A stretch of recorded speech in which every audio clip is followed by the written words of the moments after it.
What's going on, everybody, and welcome back to another episode of the Hot Corner Podcast.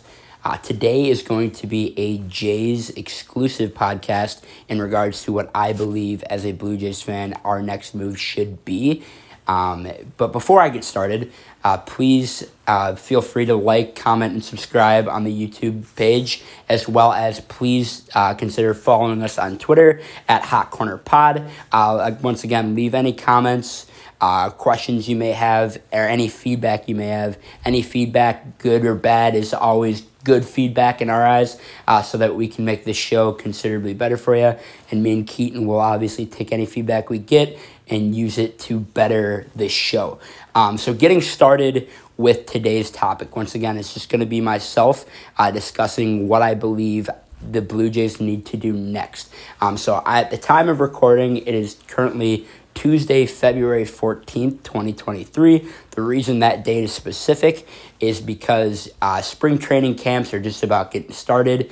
And at that point, as you may all know, basically all free agents in terms of impact free agents are all off the board. And now it's coming down to depth pieces. And even some of those guys are starting to go, right? All guys want to get to their teams that they're going to be and are going to be at for that 2023 season. So they're trying to sign to their teams ASAP. So people are starting to come off the board. Free agency is getting, thinner and thinner. But once again, there are a few depth pieces still left. With that said, the Blue Jays do have one more hole to fill with this great offseason that we're having. They've added defense. They've added lefty bats. They've added an impact arm in the rotation in Chris Bassett.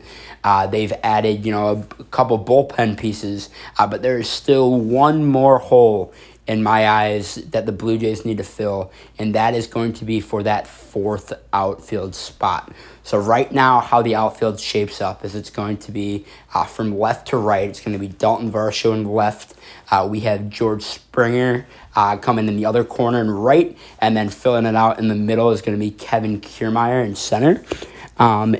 Obviously, Varsho and Kiermaier were those big additions, or two of which were big additions this offseason to improve that defense and also bring left-handed bats in.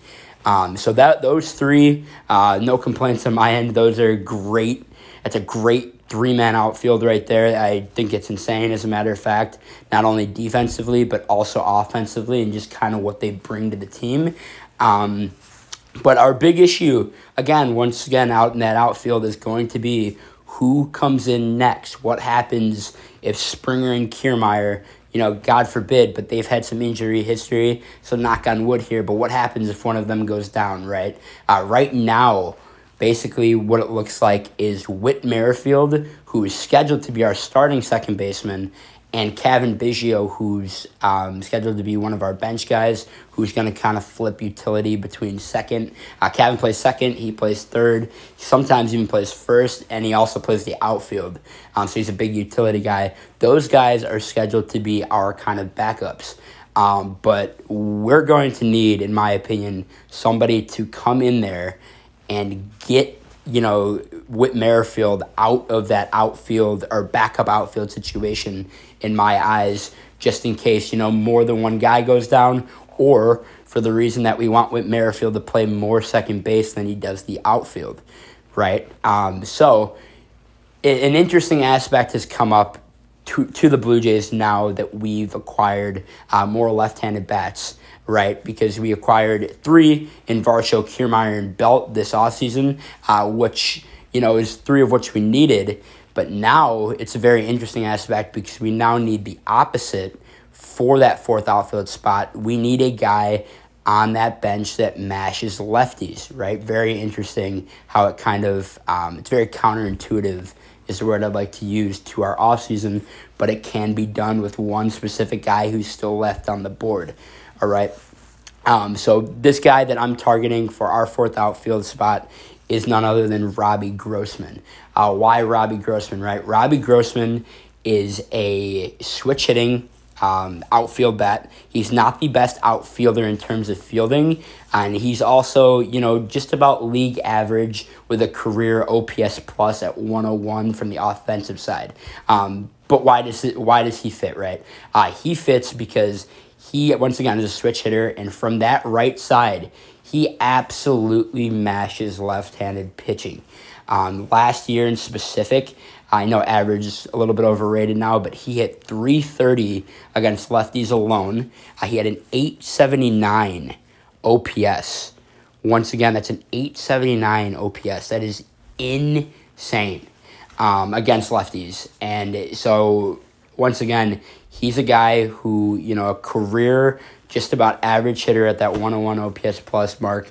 But once again, would be that fourth outfielder, right? If you're going to tell me that somebody needs an off day, or God forbid, once again, somebody goes down, I would love to have a career average hitter who on the right side is well above average against lefties, to which is one of our needs, to come in off that bench and start raking for us, right? You don't want to have to rely on Kevin Biggio, who has not panned out yet. Let's be completely honest with ourselves, as well as have Whit Merrifield move out of that super utility role, and let alone move out of second base. I know we have Espinal to kind of back him up, but at the same time, right, we need to make sure that Merrifield is getting most of his reps over at 2, and if he's not, you don't want to be using him in that other situation. Plus, once again, like I'm mentioning, Robbie Grossman mashes lefties, and that is the main thing and the main reason we need to target him in specific. So a couple things have happened now within the past 24 hours, actually, for the Blue Jays roster. Now that they officially started camp, they officially put 2 guys on the 60-day IL. That is right-handed pitcher reliever that we acquired, Chad Green, who's recovering from Tommy John surgery, and then left-handed pitcher, Hyunjin Ryu. So those 2 guys were taken off of the 40-man into the 60-day IL, and the reason that's significant is that frees up 2 roster spots, right? So I've seen a bunch of Jays articles, a bunch of Jays reporters reporting that they believe actually a possible Robbie Grossman move is coming, just for the reason that, again, they have those roster spots and they need to fill them, and it is such an obvious need, or at least I believe, for this team. As well as those analysts. We all believe that those Jays, once again, great offseason, but just the cherry on top would be to have that fourth outfielder who mashes lefties, as well as is just above average hitter in general. The defense, once again, is an issue, but at that point, if somebody goes down, you can't be beggars can't be choosers at that point. The bat is going to be specifically something that's going to need to stay up to par with that Blue Jays offense if one of their big guys go down. And most notably, if you didn't catch it earlier, like I said, he's a switch hitting bat, so he does primarily hit from the left side because, again, he's a switch hitter. So with that said, I like the aspect of, once again, you could look at it as adding another lefty bat, although, once again, he hits much better on the right side against lefties. So that is what I believe the Toronto Blue Jays' next move should be. I believe if that's the move we make and that's it, I think that's an offseason success completely. Even if they don't make the move, it's already a successful offseason. But, this, once again, would be the cherry on top. It would fill the last need, in my opinion, of what we need for that Jays roster in 2023, and to put ourselves in the best position to make that playoff run, as well as go further into contention for that World Series that the Jays are so viciously hunting, but have fallen short the last couple of years. I think this is once again a significant move that can really boost this Jays not only in depth, but once again in numbers in general. And, it gives something I didn't mention as well, gives the guys a multitude to take days off, right? That's kind of something that we did with the Brandon Belt situation. He'll DH, but if Vlad needs a day off, he'll play first. That's what I kind of look like with the Robbie Grossman situation. Once again, sure, we could use Kevin Biggio. Sure, if we really want to have Whit Merrifield as that fourth outfielder, I guess we can work it out. But again, when one goes down in that outfield, then we're going to really start playing with fire, especially with Springer and Kiermaier's injury history. So that is what I have for us today. So thank you so much for listening. And once again, if you're liking what you're hearing, please subscribe, comment, as well as follow us on Twitter at the Hot Corner Pod. And we'll see you all in the next episode. Thank you so much.